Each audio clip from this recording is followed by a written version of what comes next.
देख लिया विभीषण जी के घर से कुछ नहीं आया। हनुमान जी ने सोचा इन्हें प्रसाद भी नहीं देना है, जिनने चंदा ही नहीं दिया इन्हें काहे का प्रसाद। और जब आग लगी तब देखो कितनी अद्भुत बात है, आग तो खुद बता देती कि हम लग गए। आग हनुमान जी को देखनी पड़ी कि सचमुच लग गई है। पावक जरत दीख हनुमंता, अग्नि उन्हें नहीं जला रही है, उन्होंने देखा कि आग लग गई है। और जब कितना बढ़िया काम किया। हनुमान जी कहते हैं कि जब बड़ी पूंछ देखकर बड़ों बड़ों को आग लगे और पूंछ में आग लगावें तब अपने को छोटा ही बन जाना चाहिए। भयउ परम लघु रूप तुरंता, हनुमान जी तुरंत छोटे हो गए और छोटे हुए तो ब्रह्मा के बनाए हुए बंधन से निकल गए। उस जो ब्रह्मास्त्र में बंधे थे उससे निबुक चढ़े वो कभी कनक अटारी, और जो छोटा बनकर विधि विधान के बंधन से बाहर निकल जाता है, बाहर निकलते ही वह इतना बड़ा होता है भगवान की कृपा से कि आकाश को छूता है। और हनुमान जी ने तो बाल दी विशाल विकराल ज्वाल जाल मानो लंक लील बेको काल रसना पसारी है। ऐसा रावण देखते ही रह गया, जो राक्षस सब देख रहे हैं बचाओ बचाओ। रावण कहता है चिंता मत करो। राक्षस बोले अजीब, हम मर रहे हैं ये कहते चिंता मत करो। रावण ने बड़ी चेष्टा की, बादल बुलाए पर हवा इतनी तेज कि पानी कहीं बरसाएं बादल गिरे कहीं। बादल कहते हम फैसला ही नहीं कर पा रहे कहां से बरसें कि लंका में गिरे पानी।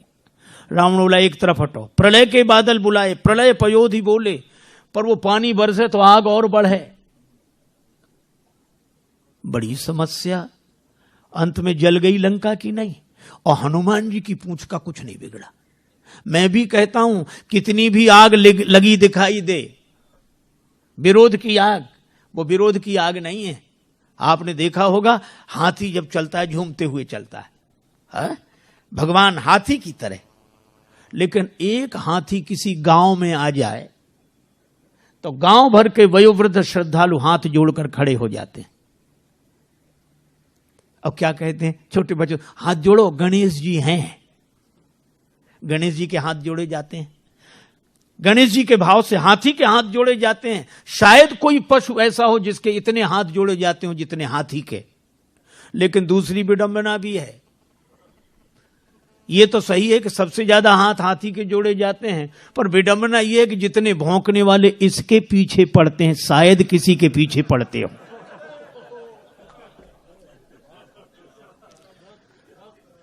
यह स्वाभाविक नियम है, जिसकी स्तुति होगी उसी की निंदा होगी। जिसके सामने लोग हाथ जोड़े खड़े होंगे भौंकने वाले उसी के पीछे पड़े होंगे, स्वाभाविक नियम है। अच्छा, लेकिन एक अद्भुत बात मैं कई बार सोचता हूं कि कुत्तों को हाथी से क्या तकलीफ, काहे को भौंकते हैं ये। अच्छा, कुत्ते सचमुच हमारी भाषा समझते होते तो हम जरूर पूछते, और कुत्ते एक ही उत्तर देते। अगर सच बोलते तो कुत्ते यही कहते कि हमें हाथी से कोई तकलीफ नहीं है। फिर क्यों भौंकते हुए इसके पीछे पड़े हो? तो कुत्ते कहते हमें तो इसके आगे जो हाथ जोड़े खड़े हैं वे सहन नहीं हो रहे हैं, बस, और कोई कारण नहीं। हमें तो इसके आगे हाथ जोड़े जो खड़े हैं वे सहन नहीं हो रहे। अच्छा, एक और विडंबना है, कुत्तों में इतनी हिम्मत नहीं कि आगे आके भौंकें।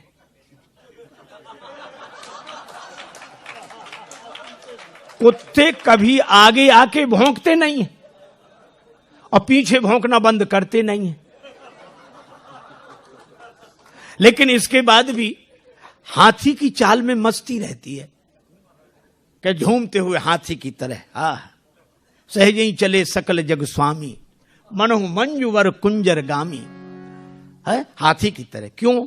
हाथी की एक विशेषता है, वो हाथ जोड़ने वालों के पास ठहरता नहीं है और भौंकने वालों की ओर मुड़कर देखता नहीं है।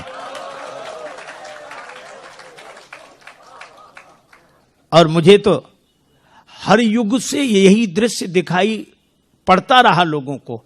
और आज भी हमें वही दृश्य दिखाई देता है।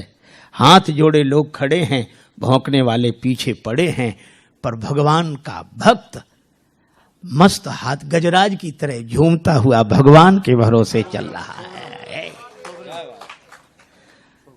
और इसीलिए मस्ती है। देखो, श्री हनुमान जी की पूंछ का कुछ नहीं बिगड़ा। ये लंका बिगड़ गई, सोने की लंका बिगड़ गई, पर हनुमान जी की पूंछ का क्यों नहीं बिगड़ा? केवल एक बात। जानकी माता ने पूछा, लंक जला के जली भी नहीं। जानकी माता पूछती है, लंक जला के जली भी नहीं, हनुमंत विचित्र है पूंछ तुम्हारी। हनुमान, बड़ी अद्भुत पूंछ है, लंका जला के भी नहीं जली। कौन सा जादू भरा इसमें, कौन सा जादू राजेश भरा, हंसी पूछती हैं मिथिलेश दुलारी। कौन सा जादू है हनुमान तुम्हारी पूंछ में? हनुमान जी ने कहा कि माता, बोले कपी ही राघव आगे हैं। हृदय में आगे राम जी हैं।